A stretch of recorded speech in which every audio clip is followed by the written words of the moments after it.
ውድ ቻናላችን ቤተሰቦች እንኳን ወደ ቻናላችን በደህና መጣችሁ። አሁንም ሊቨርፑልን በተመለከቱ ዘገባዎች ተመልሼ መጥቻለሁ። በዛት የምንመለከታቸው ሊቨርፑሎች አሁንም ድረስ ማይክል ኦሊሴ ላይ ከፍተኛ ፍላጎት አላቸው እየተባለ ይገኛል። በተጨማሪም ዛሬ የወጡ የጉዳት አፕዴቶች አሉ። የተጎዱ ተጫዋቾች ምን ላይ ናቸው የሚለውን ነገር የምንመለከት ይሆናል። እስከ መጨረሻ ደቂቃ ድረስ አብራችሁኝ እንድትቆዩና እንድትከታተሉት በአክብሮት ጋብዛለሁ።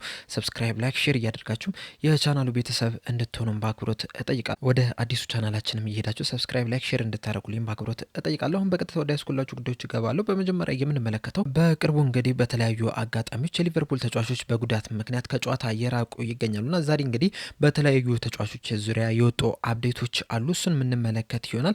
በመጀመሪያ የምንመለከተው ጆቫኒ ሊዮኒን የተመለከተውን ይሆናል። እንደሚታወቀው እንግዲህ ጆቫኒ ሊዮኒ ለሊቨርፑል በዚህ የክረምት የዝውውር መስኮት ከፈረመ በኋላ ጥሩ የሚባል እንቅስቃሴን ሲያደርግ ነበር። በተለይ ደግሞ በዋነኝነት እንግዲህ እንደ ደጋፊ የተመለከት ነው ሊቨርፑል ከሳውዛምፕተን ጋር ባደረገው የካራባኦ ካፕ ጨዋታ ላይ ነበርና በዛ ጨዋታ ላይ እንግዲህ በጉዳት ምክንያት ተቀይሮ እስከሚወጣበት ሰዓት ድረስ እንግዲህ በጣም ጥሩ የሚባል እንቅስቃሴን ሲያደርግ ተመልክተናል። ምናልባትም እንግዲህ ባይጎዳ ኖሮ በዚህ ሲዝን በተለይ ደግሞ በሁለተኛው አጋማሽ ላይ እንግዲህ ምናልባትም ከኢብራሂም ኮናቴ ጋር ሊፎካከር የሚችልበት እድል እንዳለው እንግዲህ ፍንጭ የሚሆን ነገር አሳይቶ ነበር። በጣም ድንቅ የሚባል እንቅስቃሴን ሲያደርግ ነበር። በተለይ ደግሞ ገና 18 ዓመቱ መሆኑን ተከትሎ እንግዲህ እንደዚህ አይነት እንቅስቃሴ ያደርጋል ተብሎ አልተጠበቀም ነበር። በእርግጥ በጣሊያን እንግዲህ የተለያዩ ጨዋታዎችን ሲያደርግ ነበር። በተለይ በሴሪያው ወደ 13 የሚጠጉ ጨዋታዎችን ማድረግ ይችላልና በዛ ጨዋታ እንግዲህ ጥሩ የሚባል እንቅስቃሴ ማድረግ ይችላል። በተለይ ደግሞ የብዙ ሰዎችን ቀልብ የሳበው ከናፖሊ ጋር ባደረገው ጨዋታ እንግዲህ ሉካኩን ያስቆመበት መንገድ ነው የነበረውና በጣም ጠንካራ የሚባል በጣም ረዥም የሚባል ተከላካይ ነው። እናም ገና 18 ዓመቱ ቢሆንም እንግዲህ በጣም ትልቅ ተስፋ የተጣለበት ነው። እንደውም አንዳንድ የጣሊያን ዘገባዎች ሲናገሩ እንደነበረው እንግዲህ ምናልባትም ከረዥም ጊዜ በኋላ ያየችው ባለተሰጡ ወጣት ምርጥ ተከላካይ ተጫዋች ቢኖር ጆቫኒ ሊዮኒ ነው የሚሉ እንግዲህ ሙገሳዎችን ስንሰማ ነበረ። ሊቨርፑልም እንግዲህ ይህንን ተመልክቶ በ25 ሚሊዮን ፓውንድ ነበረ ማስፈረም የቻሉት። በሊቨርፑል ቤትም እንግዲህ በልምምድ ላይ ጥሩ የሚባል እንቅስቃሴ ሲያደርግ ነበር። በጨዋታ ላይም እንግዲህ ምን ያህል ብቃት እንዳለው አስመልክቶናል። ነገር ግን በሳውዛምፕተን ጨዋታ ላይ እንግዲህ በኤሲኤል ጉዳት ምክንያት ተቀይሮ መውጣቱ አይዘነጋም። ከዛ በኋላም እንግዲህ አሰልጣኝ አርነ ስሎትም እንዳረጋገጡልን ከሆነ ቢበዛ እስከ 1 ዓመት ከሜዳ ይርቃል የሚል ሀሳብን ሰጥቷል። ከዚህ በፊትም እንግዲህ በተለያዩ ተጫዋቾች እንደተመለከት ነው የኤሲኤል ጉዳት ያጋጠማቸው ተጫዋቾች ቢያንስ 9 ወር ከሜዳ ይርቃሉ። ከ9 እስከ 12 ወር ድረስ ከሜዳ ሲርቆ መመልከት ችለናልና ይህም ተጫዋች እንግዲህ እንደዚህ አይነት እጣ ፈንታ ነው የደረሰው። ይህ ሲዝን እንግዲህ ለሱ አብቅቶለታል ነው እየተባለ የሚገኘውና ሰርጀሪ ያደርጋል ተብሎ ሲጠበቅ ነበረ። በትናንትናው ዕለትም እንግዲህ ጆቫኒ ሊዮኒ በኢንስታግራም ገጹ ላይ ይፋ እንዳደረጉም ከሆነ እንግዲህ ሰርጀሪ ማድረጉን ይፋ አድርጓል። ይህም ሰርጀሪ እንግዲህ ስኬታማ እንደነበረ ነው እየተነገረ የሚገኘው። ከዛ በኋላም እንግዲህ ጆቫኒ ሊዮኒ በሰጠው አስቴት ምንድን ያለው በዛው በኢንስታግራም ገጹ ላይ እንዳስተላለፈው መልእክት ከሆነ እንግዲህ በጣም አመሰግናለሁ ከጎኔ ለነበራችሁ በጣም ጥሩ ማጽናኛ ቃሎችን ልካችሁልኛል። ከዚህ በኋላም እንግዲህ በቶሎና በምርጥ ብቃቴ እመለሳለሁ የሚል ሀሳብን በኢንስታግራም ፔጁ ላይ እንግዲህ አጋርቷል። ከዚህ በኋላ እንግዲህ ሰርጀሪው በጣም በጥሩ ሁኔታ በስኬታማ ሁኔታ መጠናቀቁን ተከትሎ እንግዲህ ረዥም የሪሃቢሊቴሽን ወይም ደግሞ የማገገም ስራ ከፊቱ ይጠብቀዋል። ብዙ ጊዜ እንግዲህ ሰርጀሪው አይደለም ከባድ የሚሆነው ከዛ በኋላ የምታደርገው እንቅስቃሴ ነውና ለዛም እንግዲህ መልካም ምኞታችንን እንገልጻለን። ሌላኛው በጉዳት ምክንያት እንግዲህ ከሜዳ የራቀው ዊሊያም ራይት ነው። ዊሊያም ራይት እንግዲህ ከሳልፎርድ ሲቲ ለሊቨርፑል ከፈረመ ጀምሮ እንግዲህ በተለይ በወጣት ቡድን ከ21 ዓመት በታች ቡድኑ ላይ እንግዲህ ምርጥ የሚባልን እንቅስቃሴን እያደረገ ነበረ ሲገኝ የነበረው። ምናልባት እንግዲህ ባይጎዳ ኖርም በሳውዛምፕተን ጨዋታ ላይ እንግዲህ መጮቻ እድል ያገኛል ተብሎ ሲጠበቅ ነው የነበረው። ነገር ግን በጉዳት ምክንያት እንግዲህ ከሜዳ ሊወጣ ይችላልና በዛ ሰዓት እንግዲህ ምናልባትም ለረዥም ጊዜ ከሜዳ ይርቃል ተብሎ ሲሰጋ ነበረ። አሁን ላይ እንግዲህ ቦብ ፔጅ የተባለው ከ21 ዓመት በታች ቡድንን እያሰለጠነ የሚገኘው ሰው እንግዲህ እንደተናገረው ከሆነ ሰርጀሪ አያስፈልገውም ጉዳቱ ከዚህ በኋላ እንግዲህ የማገገም ስራ ነው የሚያካሂደው። ስለዚህም በዚህ ምክንያትም እንግዲህ ለ2 ወራት ብቻ ነው ከሜዳ የሚርቀው የሚል አስተያየትን ሰጥቷል። የተፈራውን ያህል አይደለም ይህ ጉዳት የሆነበት። ዋናውን ሊጋመንቱን አግኝቶት ቢሆን ኖሮ ምናልባትም ሰርጀሪ ያስፈልገው ነበርና ያ ባለመሆኑ ምክንያት ነው እንግዲህ ሰርጀሪ የማያስፈልገው። እንደዚሁም ደግሞ ለረጅም ጊዜ ከሜዳ የማይርቀው የሚል ሀሳብን ሰጥተዋል። ሌላኛው በጉዳት ምክንያት እንግዲህ ምናልባትም በቀጣይ ጨዋታዎች ላይ ቶሎ ላይገኝ ይችላል የሚል ሀሳብ ሲወጣበት የነበረው ሂጎ ኢኬቲኬ ነው። እንደሚታወቀው እንግዲህ ሊቨርፑል በጋላታሳራይ በተሸነፈበት ጨዋታ 68ኛው ደቂቃ ላይ እንግዲህ የሆነ ነገር ተሰምቶት ከሜዳ መውጣቱ አይዘነጋም። ከዛ በኋላም እንግዲህ ጉዳት ነው አይደለም፣ ለምን ያህል ጊዜ እስከ ሜዳ ይርቃል የሚለው ነገር እንግዲህ ሲያሳስብ ነበረ። በዚህ ዙሪያም እንግዲህ አሰልጣኝ አርነ ስሎት ምንም የሰጡት አስተያየት የለም እስካሁን ድረስ። ምናልባት እንግዲህ በነገው ዕለት ወደ 5 ሰዓት አካባቢ ጋዜጣዊ መግለጫን ይሰጣሉና በዚህ ጋዜጣዊ መግለጫ ላይ እንግዲህ ለቅዳሜው ከቼልሲ ጋር ለሚደረገው ጨዋታ ይደርሳል ወይስ አይደርስም የሚለው ነገር እንግዲህ በእርግጠኝነት የሚታወቅ ይሆናል። ነገር ግን ያን ያህል የከፋ ጉዳት አይደለም እንዲባል ያስደረገው ደግሞ ምንድን ነው? ከሰኞ ጀምሮ እንግዲህ የሚካሄዱ የኢንተርናሽናል ብሬክ ጨዋታዎች አሉና ፈረንሳይም በዛ ወቅት እንግዲህ ከአዘርባይጃንና ከአይስላንድ ጋር የምታደርገው ጨዋታ አለና ዲዲዬ ዴሾም እንግዲህ ይህንን ተጫዋች ለፈረንሳይ ብሔራዊ ቡድን መጥራት ችሏል።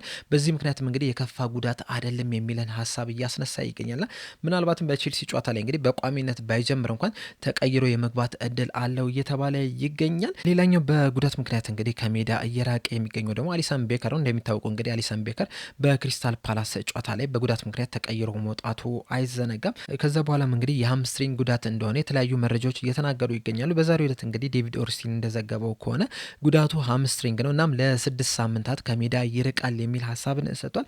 በዚህ በ6 ሳምንታትም እንግዲህ የተለያዩ ጨዋታዎች ያመልጡታል። ከነዚህ ጨዋታዎች መካከል እንግዲህ ሊቨርፑል ከቼልሲ፣ ከማንቸስተር ዩናይትድ፣ ከማድሪድ እንደዚሁም ደግሞ ከማንቸስተር ሲቲ ጋር የምናደርጋቸው ጨዋታዎች እንግዲህ የሚያመልጠው ይሆናል።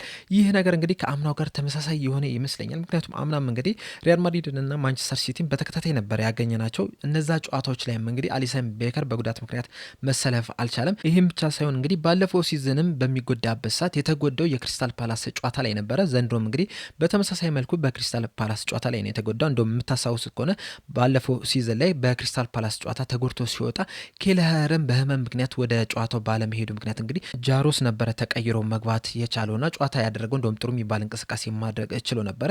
ከዚህ በኋላም እንግዲህ ለነዚህ ወሳኝ ጨዋታዎች በረኛ የሚሆኑ ማማርዳሽቪሊ ነው። ማማርዳሽቪሊ እንግዲህ ብዙ እድል አልተሰጠውም በሊቨርፑል። በእርግጥ እስካሁን ድረስ እንግዲህ በነጥብ ጨዋታዎች ላይ የተጫወተው በካራባው ካፕ ከሳውዛምፕተንና እንደዚሁም ደግሞ በክሪስታል ፓላስ ጨዋታ ላይ ተቀይሮ በጉዳት ምክንያት ሲወጣ፣ በተጨማሪም ከጋላታሳራይ ጋር በነበረው የሻምፒዮንስ ሊግ ጨዋታ ላይ ብቻ ነው። ከዚህ በኋላ እንግዲህ ከማንቸስተር ዩናይትድ፣ ከቼልሲ፣ ከማድሪድ እንደዚሁም ከማንቸስተር ሲቲ ጋር በሚደረገው ጨዋታ ላይ እንግዲህ ማንነቱን በደንብ ያሳያል ተብሎ ነው የሚጠበቀው። በስተመጨረሻ የምንመለከተው ደግሞ ቢልድ ይዞት የወጣውን ዘገባ ይሆናል። ቢልድ እንደዘገበው ከሆነ እንግዲህ ሊቨርፑሎች አሁንም ድረስ ማይክል ኦሊሴ ላይ ከፍተኛ ፍላጎት አላቸው እያለን ይገኛል። በእርግጥ ሊቨርፑሎች ማይክል ኦሊሴ ላይ ፍላጎት አላቸው የሚለው ዜና እንግዲህ አሁን አይደለም የወጣው። ከአንድ ወር በፊት እንግዲህ የምታስታውሱት ከሆነ ሊውሲስል እንደዘገበው ከሆነ ሊቨርፑሎች ማይክል ኦሊሴ ላይ ፍላጎት እንዳላቸውና ሊቨርፑሎች እንግዲህ ማይክል ኦሊሴን አያስፈርምም ብለው መደምደም እንደማይቻል ተናግሯል። አያይዞም እንግዲህ እንደተናገረው ከሆነ ሊቨርፑሎች እንግዲህ ሙሐመድ ሳላህ ሊተካ የሚችል ተጫዋችን እየተመለከቱ ነው የሚገኙትና ከነዚህ ከሚመለከቷቸው ተጫዋቾች መካከል አንደኛው ማይክል ኦሊሴ ነው። እንደውም ከሚመለከቷቸው ከያዟቸው ዝርዝሮች መካከልም እንግዲህ ከፍተኛ ቦታ ላይ የተቀመጠ ተጫዋች ነው የሚል አስተያየትን ሰጥቶ ነው የነበረው። በእርግጥ ማይክል ኦሊሴን መፈለግ በተለይ ደግሞ በዚህ ሰዓት በባየር ሙኒክ እያሳየው ያለውን እንቅስቃሴ ለተመለከተ ሰው እንግዲህ ያን ያህል የሚያስደንቅ ነገር አይደለም። በጣም ምርጥ የሚባል እንቅስቃሴ እያደረገ ነው የሚገኘው። በተለይ እንግዲህ በዚህ ሲዝን ያደረጋቸውን ጨዋታዎች ስንመለከት 9 ጨዋታ አድርጎ ወደ 6 የሚጠጉ አሲስቶችን ማስመዝገብ ችሏል። 5 ጎሎችንም ማስቆጠር ችሏልና ከ9 ጨዋታዎች 11 የጎል ኢንቮልቭመንት ማድረግ ይችላል። ይህ ብቻ አይደለም። ወደ ባየር ሙኒክ ከመሄዱ በፊት ራሱ በክሪስታል ፓላስ እያለ በጣም ምርጥ የሚባል እንቅስቃሴን ሲያደርግ ነበረ። በዛ ሰዓት እንግዲህ ትንሽ ሲታማ የነበረው በተደጋጋሚ ጉዳቶች ሲያስቸግሩት ነው የነበሩት። ከጉዳት ውጭ ግን ጥሩ የሚባል እንቅስቃሴን ሲያደርግ ነበር። እንደውም በሰዓቱ እንግዲህ ከማንቸስተር ዩናይትድ ጋር በሰፊ ስሙ ሲያያዝ ነበረ። በመጨረሻም እንግዲህ ወደ ባየር ሙኒክ ቢያቀናም ማለት ነውና ሊቨርፑሎች እንግዲህ እዚህ ተጫዋች ላይ አሁን ፍላጎት አላቸው። በተለይ ደግሞ እድሜውን ከተመለከቱ ነው ገና 23 ዓመቱ ላይ ነው የሚገኙና በቀጣይ ደግሞ 24 ይሆናል። ሊቨርፑሎች የሚፈልጉት እድሜ ላይ ነው የሚገኘው። ብዙ ጊዜ እንግዲህ ሊቨርፑሎች ከ21 እስከ 24 ባለው እድሜያቸው ላይ የሚገኙ ተጫዋቾችን ማስፈረም ይፈልጋሉ፣ ፒክ የሚባለው ደረጃ ላይ ከመድረሳቸው በፊት ማለት ነውና ማይክል ኦሊሴም እንግዲህ ገና ፒኩ ላይ አልደረሰም። ነገር ግን ደግሞ ፒኩ ላይ ለመድረስ ትንሽ ጊዜ የቀረው ተጫዋች ነውና ሊቨርፑሎች እንደዚህ አይነት ተጫዋቾችን ስለሚፈልጉ ይህን ተጫዋች ለማስፈረም ጥረት ያደርጋሉ ተብሎ ይጠበቃል። እንደውም አንዳንድ ጭምጭምታዎች ደግሞ እንደተናገሩት ከሆነ በተለይ ደግሞ ይህ ጭምጭምታ እንግዲህ እውነት ከሆነ ለሊቨርፑል ትልቅ ጥቅም አለና በዚህ ጭምጭምታ መሰረት ምንድነው የሚባለው ይህ ተጫዋች የውል ማፍረሻው ውል ኮንትራቱ ላይ አለ የሚሉ መረጃዎች እየወጡ ነው የሚገኙት። ይህንንም ደግሞ ለመክፈል ሊቨርፑሎች አይቸገሩም ነው እየተባለ የሚገኘው። ቢልድ እንግዲህ በዚህ ዙሪያ አያይዞ እንደዘገበው ከሆነ ሊቨርፑሎች ለዚህ ተጫዋች እስከ 100 ሚሊዮን ዩሮ ወይም ደግሞ ወደ 87 ሚሊዮን ፓውንድ አካባቢ ለመክፈልም ፈቃደኛ ናቸው የሚሉ መረጃዎችን እያወጡ ነው የሚገኙትና ይህ የውል ማፍረሻውም እንግዲህ እዛው አካባቢ ነው የሚገኘው እየተባለ ይገኛልና ምናልባትም በቀጣይ የክረምቱ የዝውውር መስኮት እንግዲህ ሊቨርፑሎች ይህንን ተጫዋች ለማስፈረም ወደ ባየር ሙኒክ ጠጋ ቢሉ እንግዲህ ሊገርማችሁ አይገባም። በእርግጥ ቢልድ በዛው በዘገባው ይዞ እንደተናገረው ከሆነ እንግዲህ ባየር ሙኒኮችም የዚህን ተጫዋች ኮንትራት ለማራዘም እየሰሩ ይገኛሉ። የአዲስ ኮንትራት ለማቅረብም ተዘጋጅቷል የሚል መረጃን ይዞ ወጥቷልና በአዲሱ ኮንትራት መሰረት ለዚህ ተጫዋች ሳምንታዊ 200,000 ፓውንድ ክፍያ ለማዘጋጀትም አስበዋል ነው እየተባለ የሚገኙና ይህ ነገር እንግዲህ ለሊቨርፑል ትንሽ አስቸጋሪ ሊያደርግበት ይችላል። ነገር ግን ተጫዋቹ ወደ ሊቨርፑል የሚመጣ ከሆነ ትክክለኛው የሞሐመድ ሳላ ተተኪ የመሆን ቻንሱ በጣም የሰፋ ነው የሚሆነው። ገና ወጣት ነው፣ ገና ብዙ መሮጥ የሚችል ተጫዋች ነው። በጣም ክሬቲቭ የሚባል ተጫዋች ነው። ጎሎችን ማስቆጠር ይችላል፣ አሲስትም ማድረግ ይችላልና ትክክለኛው የመሐመድ ሳላ ተተኪ ነው ብዬ አስባለሁ። ነገር ግን ብዙ ፉክክሮች አሉ። ሊቨርፑሎች ብቻ አይደሉም እዚህ ተጫዋች ላይ ፍላጎት ያላቸው። በፕሪሚየር ሊጉ እንኳን ብቻ ብንመለከተው ቼልሲና ማንቸስተር ሲቲዎች እዚህ ተጫዋች ላይ ፍላጎት አላቸው። በእርግጥ ሊቨርፑል ይህንን ተጫዋች በማስፈረም ደረጃ ፉክክሩን እየመራ ነው የሚገኘው። ነገር ግን ብዙ ክለቦች እዚህ ተጫዋች ላይ አይናቸውን ጥለውበታል። እንደዚሁም ባየር ሙኒክን መንገዴም የተጫዋቹን ኮንትራት ለማራዘምም እየሰራ ነው የሚገኙና በቀጣይ እንግዲህ የሚፈጠረውን አብረን የምንመለከት ይሆናል። ነገር ግን ሊቨርፑሎች ቢያስፈርሙት ጥሩ ፌርማ ይሆንላቸዋል ብዬ አስባለሁ። የእናንተ ሀሳብስ ምንድን ነው የሚለው ነገር ኮሜንት ሴክሽን ላይ በመጻፍ አሳውቁኝ። ለአሁን እኔ እዚህ ላይ አበቃው። በቀጣይ በሌላ እስከምንገናኝ ድረስ ሰብስክራይብ፣ ላይክ፣ ሼር ማድረግ እንዳትረሱ። ቸር ያቆየን።